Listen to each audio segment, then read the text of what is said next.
Hello and welcome back to the ROKER Report Extra podcast.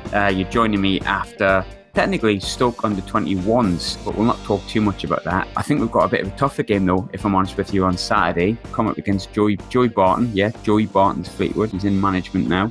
And to talk a little bit about Fleetwood, we've got Rosie Swarbrick, who is a Fleetwood Town writer for the Blackpool Gazette. How are you doing, Rosie? You well?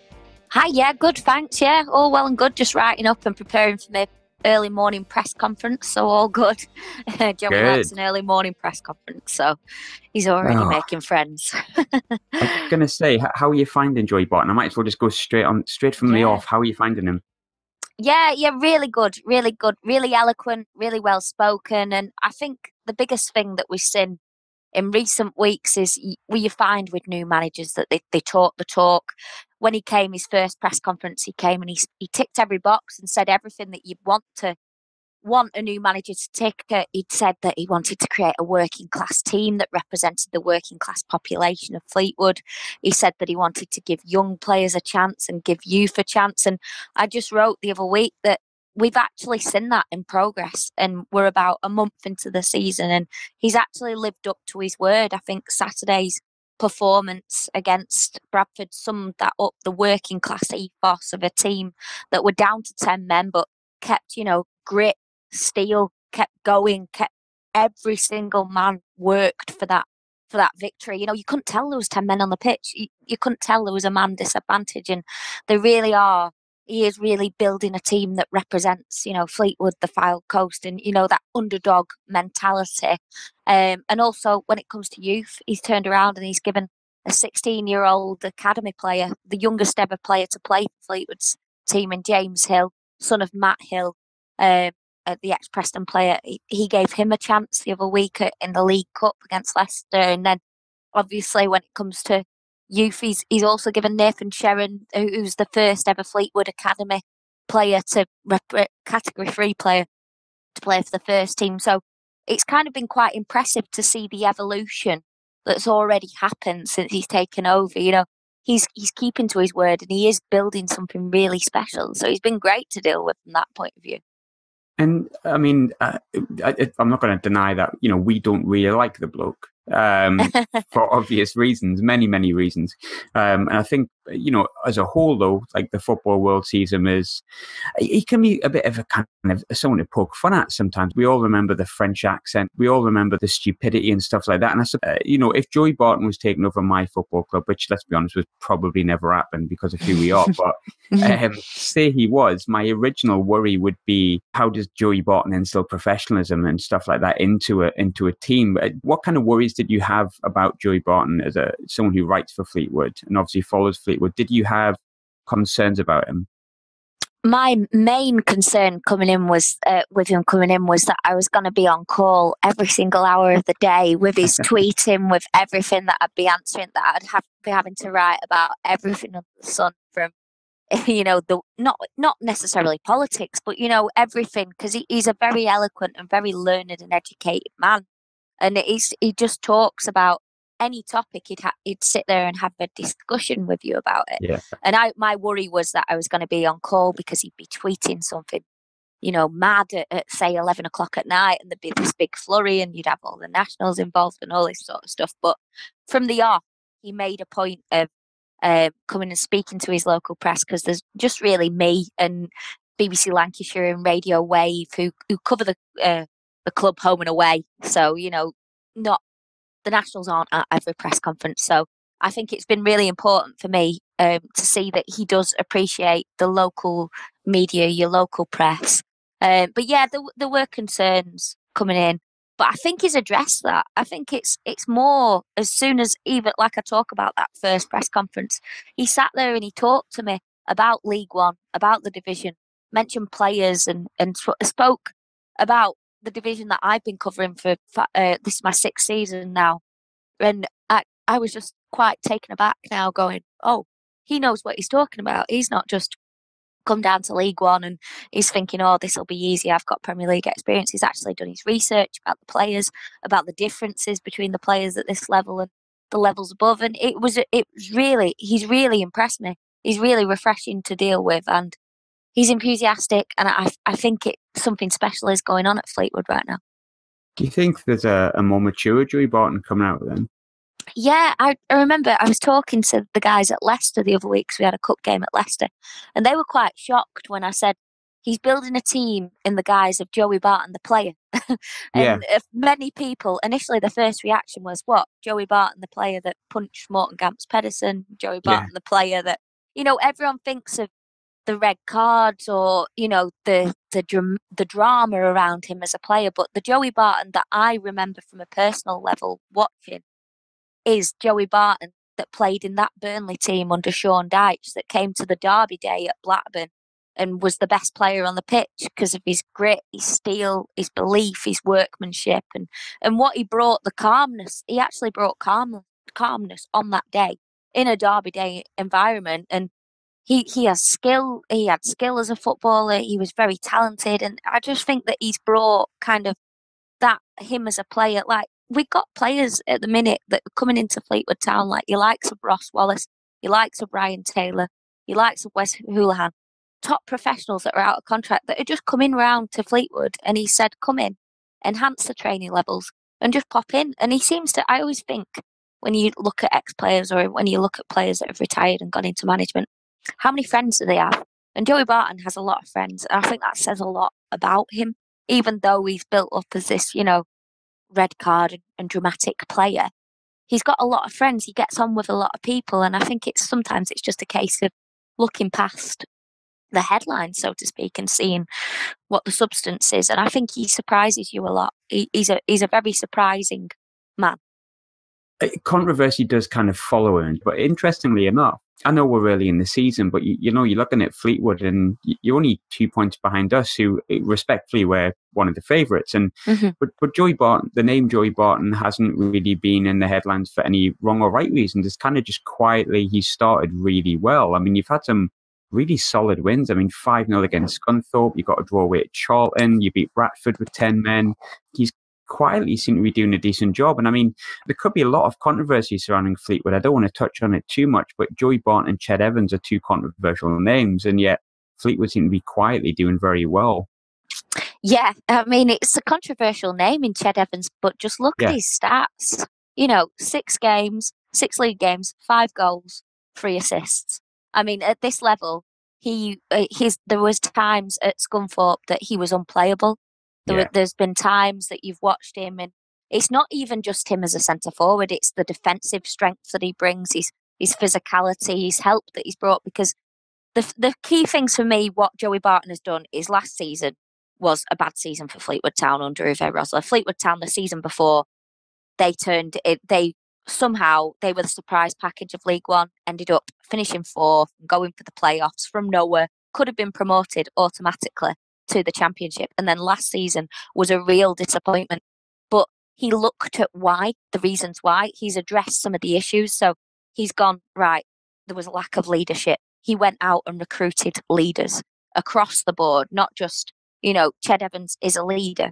He might not be well liked by many people out there, but he is, as a centre forward, he can turn around to another centre forward and they'll listen to him because of his talent and ability. He went out and got Dean Marnie from Burnley, who was out of contract. He's got a leader, Craig Morgan, who played for Wigan. He went out and he got players that have promotion experience from this division, from the divisions above.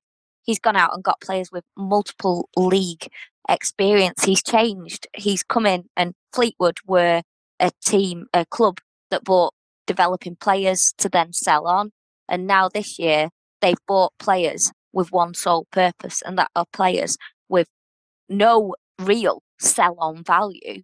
They're players that you can look at, aside from Eddie Clark, the young left-back. But aside from that, he's gone out there and bought players with real experience that can get Fleetwood out of this division. And if you look at the squad on paper, if you forget about Fleetwood and the history as being a small club and coming from non-league, if you actually look at their squad on paper compared to the rest of this division, that is a top 6 squad, potentially a top 2 squad.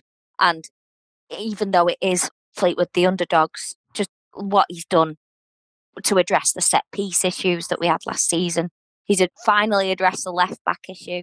because there was we thought Eddie Clark would address the issue of losing Amari Bell last year to Blackburn, but that was a big hurdle of last season, losing Amari at left back.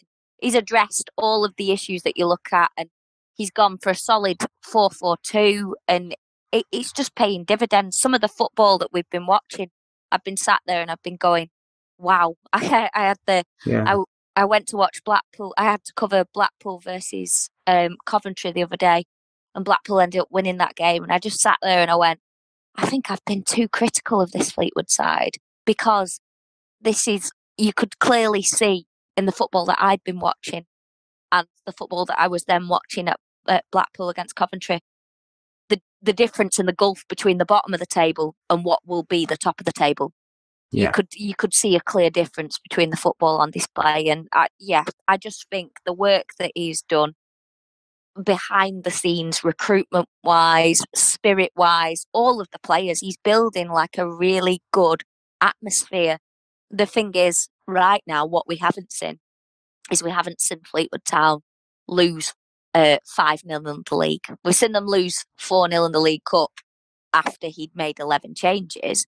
So he was kind of expecting to lose to Premier League side Leicester. You could tell from that with the team sheet on display. But when it comes to the comparison, we haven't seen a losing spree yet. We haven't seen negativity, real negativity yet.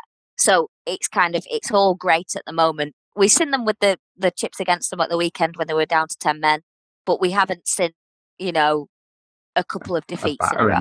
Yeah, anything like that. I don't really expect to see it given the calibre of this side, but throughout a 46-game season, there's always a bad month. I covered Preston when they got promoted out of this division, and there was a month in January where it was just horrendous, and they couldn't, they weren't getting the results they wanted, and you didn't even know why they weren't getting the results they wanted, and it was one of them.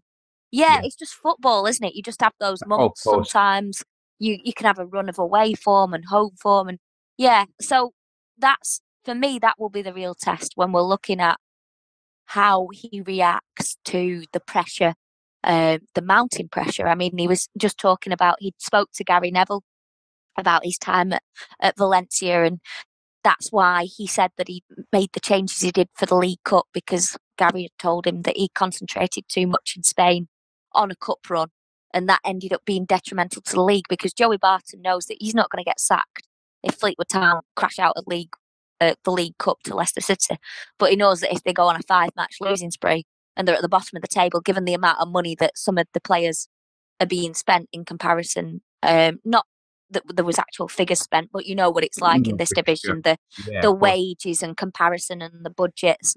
Andy Pilley has invested a lot this season in the coaching staff as well to help Joey and all that sort of side.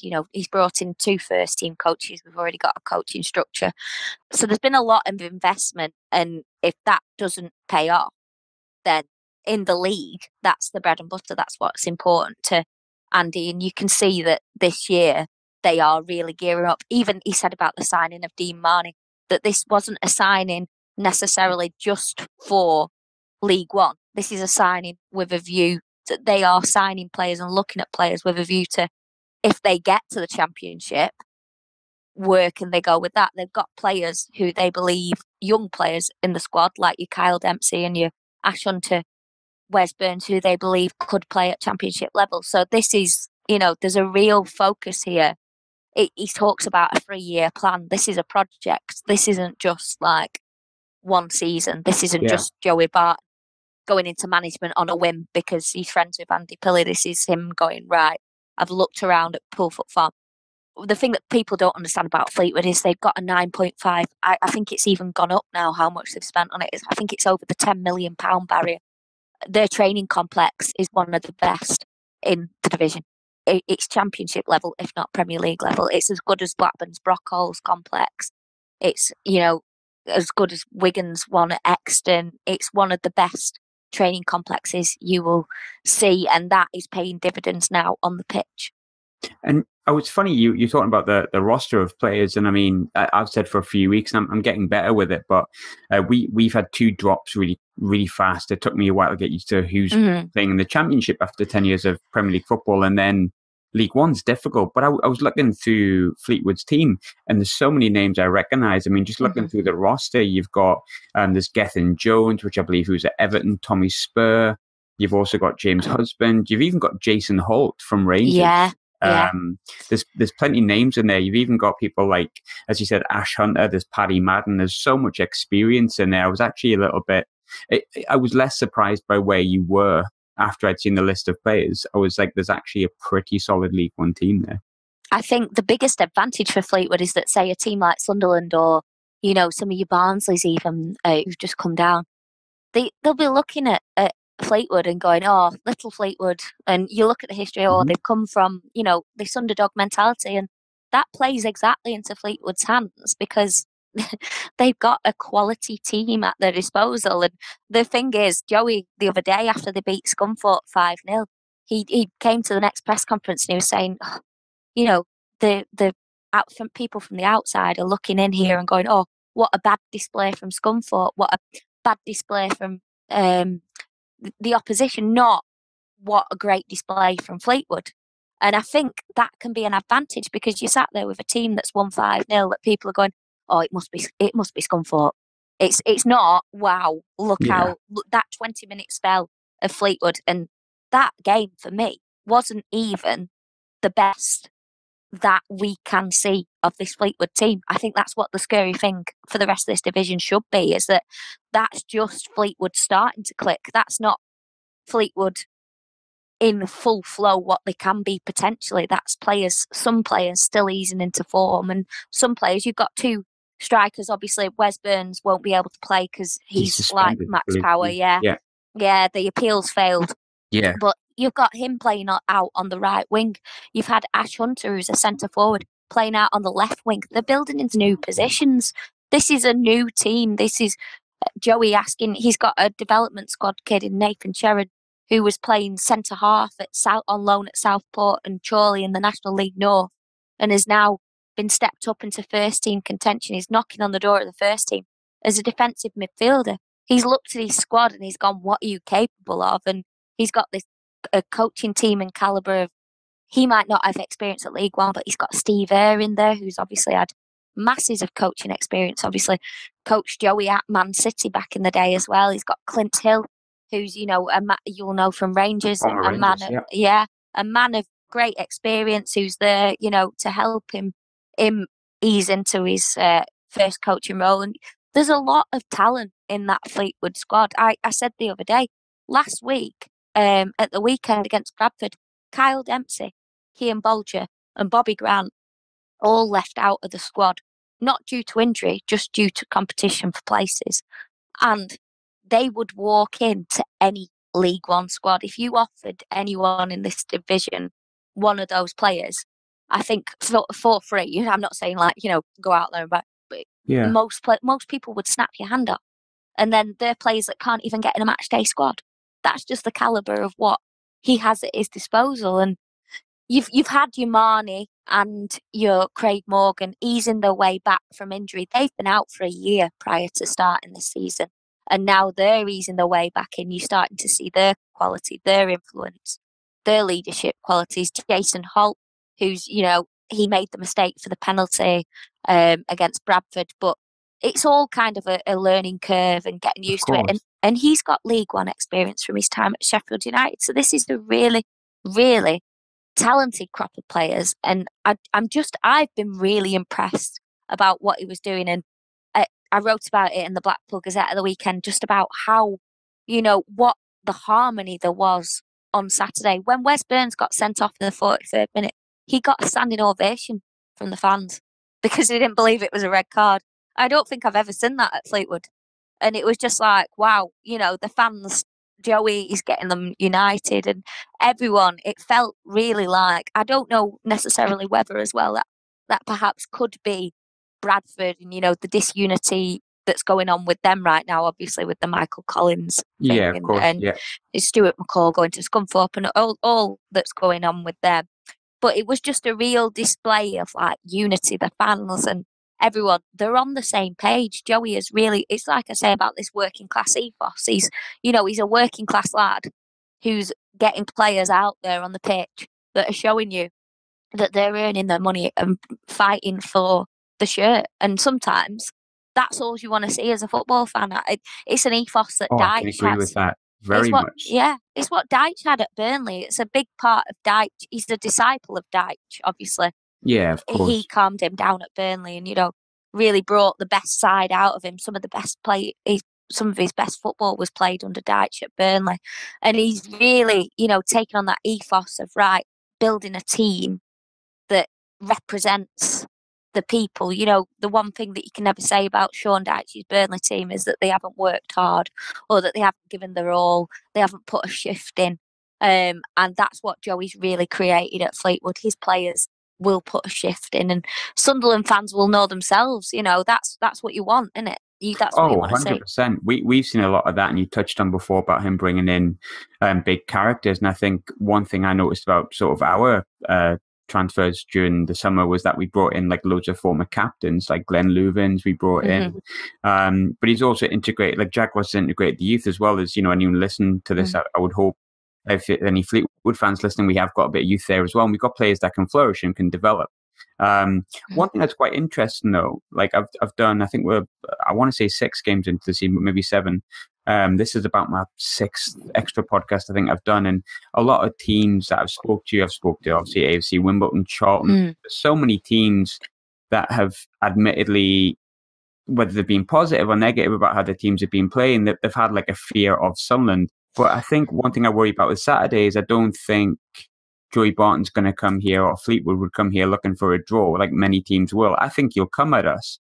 And I would like to see how we're going to handle that, because most teams haven't this season. Is that what you're expecting? Is he going to come at us, or is he going to be more of a game plan than that? I think there'll be a game plan, definitely. But he went to Scunthorpe United, one of the teams that were in the playoffs last season, and shifted formation to go 4-4-2. So I don't think that strikes a manager that has fear in going away. And I think as well, it's the big stadium experience. They have now got players of a calibre that have played at the big stadiums before, but this is the first time that Fleetwood have ever played Sunderland in the league. They've never been on that stage before, and this is a massive opportunity for the club. This is a massive statement for an owner and a chairman like Andy Pilley, full of pride to see his team go into a team like Sunderland to playing at the Stadium of Light, and they're going to relish this. The fans are going to relish this. That this is what something 10 years ago. They were playing in the depths of non-league, because I always forget how fast it's going, because it would have been in League One now got promoted to League One in 2014, so it's 4 years now. So it's been quite a long time without a promotion, which everyone at Highbury's not used to. But yeah, like 10 years ago, if you just turned around to Andy and said, we're going to Sunderland and all this sort of stuff. When they went to Sheffield United's Bramall Lane in the 2016-17 season, and they ended up picking up a 2-0 victory there that ended up propelling that push towards automatic promotion. When they'd gone to the big stadiums, they went to Ewood Park and ended up taking a 2-2 draw. All these big clubs that have come down the levels, Fleetwood have not got a fear. They're not going to sit there and they're going to come at you. And I think I was reading some stuff. I was talking to Rich, from the Sunderland paper, and he was saying that you've not had perhaps a great start to games. Now Fleetwood, they can have a great start. If you look at them against Scunthorpe, they were 4-0 up in the first half. The game's gone then. So they're going to come out, and they're going to come out fighting. They're going to take the game to them. But then when they went to Charlton, they set up on the counter. So they basically said, you know what, break us down, because defensively Fleetwood are strong. They've not conceded a goal on the road yet. There's only 4 goals you've conceded in total, is that right? Yeah, and 2 from the penalty spot. So that's not very many. From what you're telling me, you're not necessarily a defensive team either. So to not concede and not be a defensive team is actually that's a pretty impressive record. It's actually less than we've conceded. Although as you touched before, we've been down in about 5 games, I think. Gillingham, Wimbledon, Charlton, off the top of my head, and obviously Oxford. And yes, we've pulled it back, which is great for character, but it would be nice to not do that again on Saturday. The one thing that I've not really seen of Fleetwood, the only time that we've seen them go a goal behind is on the opening day, and they ended up losing to AFC Wimbledon. So that would be a question that I'd like to see asked of this Joey Barton's team. Like, what happens if they concede first again now? Because obviously they're going into this 5 games unbeaten in the league, and it would just be really, really interesting to see how they respond to that, how if it happens, how they would. But I wouldn't expect them. They barely gave away any chances at the Valley in the last league away game. There was just the one chance for Aribo, who put it wide of the post when he should have scored. I thought he should have scored anyway. But then Fleetwood on the counter, they ended up, in the last few minutes, Paddy Madden led a counter. I think it was 4 against 1 or 2. After memory, I'm thinking back now. It's a couple of weeks ago. Sorry. Games come thick and fast in this league, don't they? But they are strong defensively, and it just depends whether he thinks what he goes with. But he treats every team differently. I think that's what you want a manager to do. He doesn't. 100%. He's treating every team as a different challenge. He talks about football as a chess game. So he's going to sit there and he's going to analyse Sunderland's strengths. He's going to look at them and go, right, this and that. And I think the biggest thing that one of the biggest compliments he took the other week was that Charlton changed their system. They were playing 3 at the back and they changed for Fleetwood because of knowing what they'd done at Scunthorpe just prior. So it's one of those where sometimes it's all about, this is Joey also learning how to be a manager and predicting and setting up his team and reacting to how other teams face it. It's going to be a really interesting battle, but one thing I can say is that I do expect Fleetwood, even if they don't come out of the blocks all guns blazing, what they will do is they will get chances on that counter-attack, and with the pace of Ash Hunter, with the likes of that in their team, and the players that aren't scared of being on the big stage. Look at you, Ched Evans. Look at your Hunters. Look at your Maddens. They want to be goal scorers. They want to be at the top of. They want their name. Evans wants Sheffield United to be looking at him and going, right, we'll take him back in January. Or whoever, in that situation. You've got players that are hungry and fighting for the shirt, and players that if you give them a chance at the Stadium of Light, they're gonna want to score. And it's really exciting. I really haven't sensed any fear, but we'll know more tomorrow when I speak to Joey. So, because you always gauge from a manager how they're feeling. I'm sure he'll have some choice words. He's a weird one when he comes to Sunderland. He mentions he talked about it quite positively not long ago, but we don't have the best of histories. But you touched before about him building a team on the way that the city is, I guess, and the demeanor of the people. But he was very good at talking up how huge and important Newcastle were when he was here. And I think when it comes to playing Sunderland, I think he likes to keep, or managing against Sunderland, he likes to keep up appearances with that. So I'm sure he'll have some choice words about us, but he's a character, What I did want to ask you, you sound really positive, and that's kind of worrying for me, if I'm honest. But nonetheless, it's quite refreshing because it's nice to hear teams fear Sunderland. Don't get me wrong, it's nice to hear that for a change. But you do sound positive. What's your view of Sunderland? I don't expect you to know everything about us. We're still very early, and we've had a lot of change. But a club like Sunderland, big stadium, big reputation, a big upheaval, big change. How do you view that from a Fleetwood perspective? How have you seen it personally? And is there anyone that you necessarily fear in our team, or anything you're worried about? Well, the player I probably know most about, having watched him play for Wigan a couple of times, he's not in contention, is he? In Max Power. No, he's suspended, unfortunately. I've always rated Max as a player. He's always done really well. Always made a mark, and in this division, he's one of the best players in this division. But yeah, when it comes to Sunderland, I think everyone looking at them, I love the nickname. I've got a black cat, so I'm a big fan of the nickname. But just like looking at when you look at the team, obviously you spoke about, you've got players of the caliber in your squad of, Lee Cattermole. You've got players across the board that are really, really talented players and experienced players, and obviously they're going to be a match for everyone. I think I compile every year. I do my League One predictions, and I speak to all the writers that cover all the clubs across the division. And the one thing, every team that everyone mentioned for promotion was Sunderland. There wasn't a writer that didn't say Sunderland would go straight back up. Yeah. I don't know whether that's just given the history of like in previous years where it's been your Wigans, your Blackburns, and all those teams like that. Yeah. But I honestly think I've not managed to watch that many of the games, but even seeing Charlie White, who he scored the other night for you guys, didn't he? He did. Yeah. He's a really goal. talented player at this level. The recruitment, it's been good. Your players, Max Power and Charlie White, those two, I've seen them play. They're really exciting to watch at this level. They'll give their all, and they're talented, and they want to go back they want to be playing at a championship level.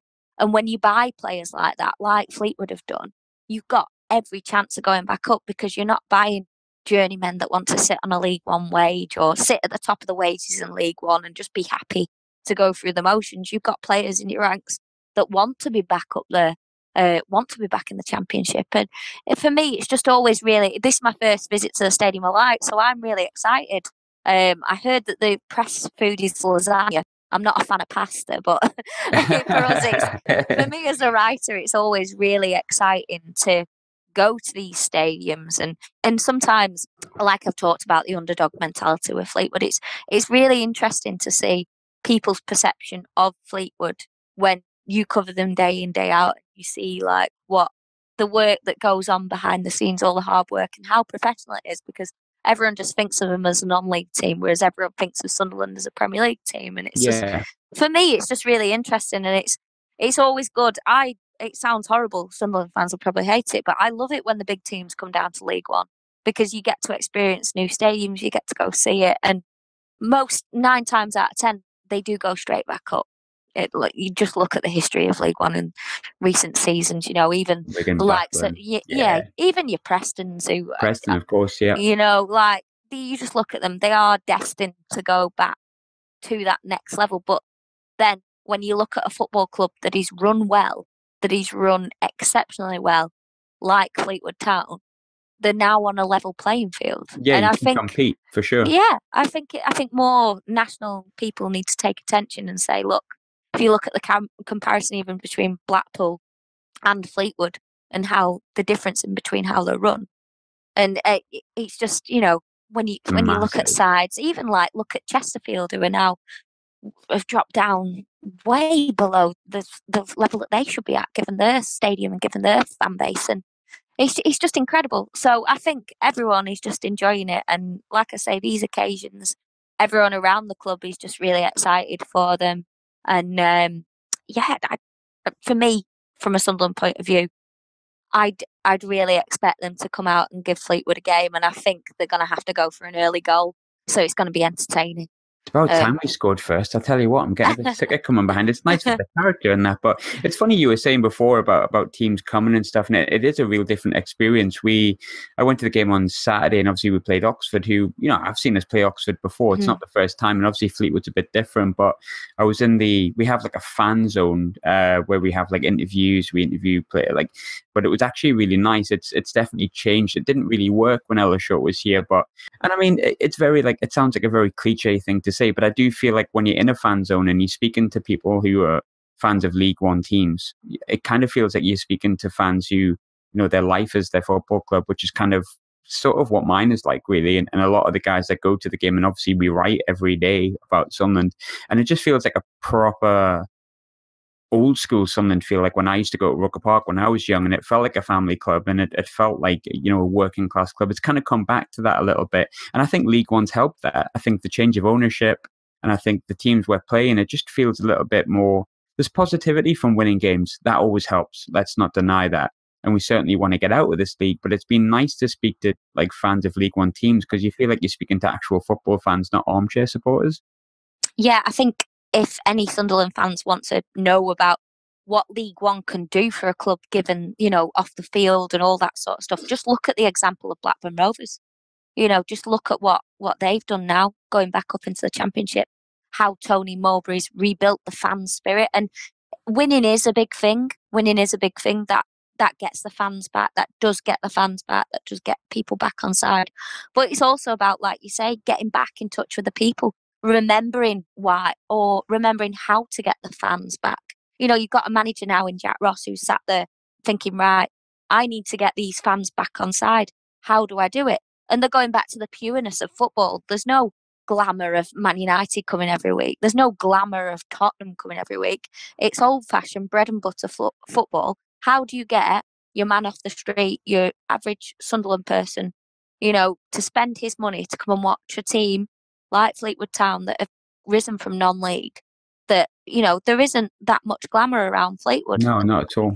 So how do you do it? You play good football, you play attacking football, you offer, you know, something out. You have players of a standard at League One that are the best that you're going to see. You know, you've got players that will fight for the shirt, that will, you know, that's what you've got to do. And Jack Ross, given his history, you can imagine that, you know, he's come from, you know, Scottish football, from Hartlepool United, from, you know, Dunfermline, St Mirren. He'll know exactly what it takes to, you know, get fans in and try and get them in, week out, without, you know, the glamour of the big names like you know, your Uniteds and all your Chelseas or your Arsenals. And yeah. I feel like that's really important in getting from your manager. And I feel I've looked over at the management choices, because I think from the outside it was a surprise. You always expect a name with a club like Sunderland, and it was a surprise when he got the job. And it's just really kind of interesting to see. But you can see the positivity. It's work. It's getting back to the people. And at the end of the day, a football club is nothing without its people. When I watched the game on Saturday, I actually came back quite positive, because it felt like we unified to pull back that 1-0 deficit with 10 men, and it felt unified. And I think that comes from the chairman, it comes from the fans, and it's definitely came from Jack Ross, who's built, you know, he hasn't really brought in any huge names. He's brought in good League One players, like you mentioned, Charlie White. Chris Maguire's been really good. He's been off the boil the past few weeks, but, you know, I really, really like Chris Maguire. But he's brought in players that have, you know, the 25, 26-year-old maybe have something to prove, but they're not like huge household names. We haven't just gone and picked whoever is available from the Championship that would come to Sunderland. He's actually got an idea behind building a team, and I think that does build into that idea of unity. And I think that's something Sunderland as a whole has missed, and a lot of clubs can benefit from that mindset. And I really think, after chatting with you today, maybe as much as I don't like saying Joey Barton can unify anybody, I do feel like we have sort of, we're maybe in the same area of mindset at the moment, where we feel kind of unified and we feel a confidence in the team. Yeah, and I actually don't expect him to necessarily come out and say anything that sensational about Sunderland. I think Joey Barton, the manager, is actually going to come out and not be sensible, but in his approach, I don't think he's going to want, you know, to rile the fans necessarily. I think he's going to actually want, well, actually, I don't know. I think he might want to turn up at the Sunderland at Stadium of Light and have the Sunderland fans look at him and go, yeah, oh, you don't know anything, and then prove them wrong. I think at the end of the day, this whole season, this whole project, his whole later years of life recently have been about proving people wrong, that he isn't this, you know, maverick, no-brain footballer. He's got a degree behind him. He's got, you know, when you scratch the surface, he's like one of the most eloquent people you meet. But he's also from a working class background, and he's worked his way up there. And I always respect that. I don't know. I think it's when the working class do well, and as a working class person, when you see it yourself and you kind of identify, there's no silver spoon with Joey Barton. And I think sometimes, you know, he's had a past, he's had misdemeanors, but touch wood for now, for Fleetwood's sake, nothing has kind of derailed his management career to date. And I just think it's a really exciting time, and I think he will prove a lot of people wrong this year. I think he really will. And I don't know, I always get accused of being a bit glass half full. So a bit rose tinted. So But yeah, but no, I honestly think, because I was the only one out of the League One writers to tip Fleetwood to get promoted, because I do think they will. I think they will, given the calibre of this squad. I think they should be up there and challenging him. And it's not, say, the pressure that Sunderland have, because you have got one of the best squads in the division. You have got, Yeah, people are obviously, expecting it from more us. money. But everyone expects it. If you end up being fourth at Christmas, then there's going to be questions asked of Jack Ross that perhaps won't be asked of Joey Barton if Fleetwood are fourth. You know, it's amazing how football works when it comes to, especially this division, and League One is just one of those where, like I say, there is definitely a gulf this year between the bottom teams and what I class as, what perhaps will be the bottom of League One, and some of your old clubs that have done historically well, your Scunthorpes and your Bradfords. When you look at how we've played them just recently, when you look at them, they're not the beasts that they've been over the last couple of years. And then you've got your Portsmouths and your Peterboroughs who are rising. They spent last year, they weren't up there necessarily last year. This year, they're coming back with a vengeance, and it's a completely different League One feeling. But it's really exciting. It's really exciting for me. I've not seen the division this wide open, I don't think, in a long time. And, there's not that great Wolves side that there was. There's not that great, well, in my opinion, it was a great P&E side. I might be a bit biased watching it. And then, you've not got that Wigan side. You've not got that Sheffield United side. Perhaps Sunderland can be that with that side. But like you saw with Blackburn, if anyone watched the example of Blackburn last year, they had a really, really slow start to life in League One as they adjusted. Yeah. It was like they lost like the first 3 in the first 6 or something like that. Yeah, and then they kind of rose, and then they got used to the division, what it was about. Because what you'll find, which is what Blackburn found, was that people were turning up to Ewood Park, a Premier League standard stadium like Sunderland's is, and they were giving their all week in, week out, because that was the big game in the division. Because Wigan had been in League One before, and people had gone to the DW. And in my opinion, the DW is not comparable to Ewood Park, but that might just be bias. But that, players turning up to the stadium are like, this is like, this is the big game of the season. You're just going to, 6,000, 8,000, seat stadiums. Yeah. Fleetwood will never. This is going to be the highest ever attendance in Fleetwood's history, I think. I saw a stat about that the other day. The last time in the league, the highest attendance was at Sheffield United at Bramall Lane. So this is going to be the most people that have ever watched a Fleetwood Town team in the league before. Which is something players played professional football for if they've got anything about themselves. And I mean, exactly. A team managed by Joey Barton, I don't like saying it, but there's characters in that team, and he's a character whether you like it or not. So they're going to, unfortunately, maybe for us, going to relish that. But that brings me on to something that I always like to end on. And I have a feeling you're going to be quite confident with this. But if you were to have a score prediction for Saturday, what would you go for? Well, I'm already in the Sunderland Echo going for a 2-0 Fleetwood Town win. Oh, okay. Yeah, so I'm not a soothsayer. Normally my predictions don't go too well. But I honestly don't really see them conceding unless, like I say, Sunderland get an early goal. I think if it gets to half-time and Fleetwood haven't conceded, I think they're better away from home than they are at home. So I can really see Fleetwood causing an upset, and in my mind I don't think it would be an upset, but that's just what I've watched. I think to many on paper, especially given the international break as well, there'll be many eyes. There aren't many eyes on this game, and that is also paying into Fleetwood's hands a bit. You've had Football Focus down at Fleetwood this week talking to the chairman, talking to Joey Barton. That's not an average build up to a League One game for Fleetwood Town. And it's all because of the international break and because of the size of the stadium they're going to and the club that they're playing. And because I'm not going on Saturday, because it's my birthday on Saturday, I'm 32. I'm going to actually take Sunderland for a win. I took us for a draw last week. I think I said 2-2 and I was right. So because I'm a bit of a jinx, I'm going to say we'll win. And then I'm back for the Rochdale game. So we'll probably draw that one. But I'll take us for a win. I quite fancy us to go on and win. But I'll be honest, for the first time this season, I think there is a little bit of fear because I think Fleetwood are doing well, and you haven't done anything to calm those nerves. If I'm honest with you, with your positive speak, don't do that. Get out of here. Like don't do the positive speak. But Sorry.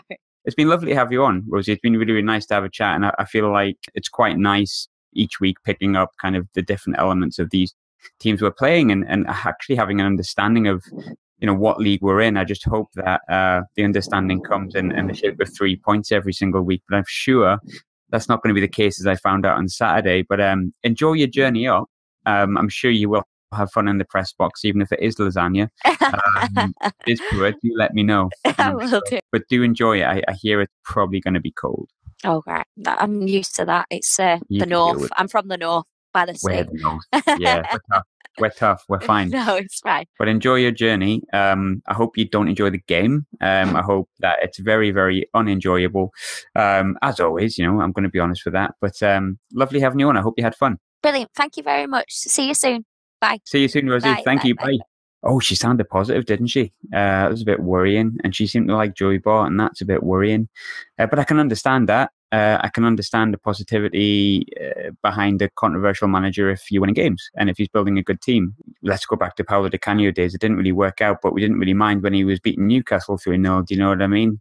Controversy kind of goes by the wayside when you're winning games of football. And that's something Fleetwood are doing. And, I wasn't just trying to be nice there when I was reading through the players they have in the team. They have a pretty solid team for this league. Ched Evans, again, another person that has a lot of controversy around him for many, many poor reasons, but is scoring goals and he's very talented at this level. Burns has been impressive as well. Thankfully, he's suspended. But if you've just got to kind of look through the team, I think, I listed off a few players before. Jason Holt always really impressed me when he's at Rangers, and I don't think every Rangers fan will agree with me on that, but he's a pretty nippy player, especially at this level. Dean Marney was playing Premiership, 2 years ago for a really good Burnley team. He's heavily experienced. You've got people like James Husband, who hasn't played every game, but it's a name you recognise. Tommy Spurs, another one, who used to be at Sheffield Wednesday.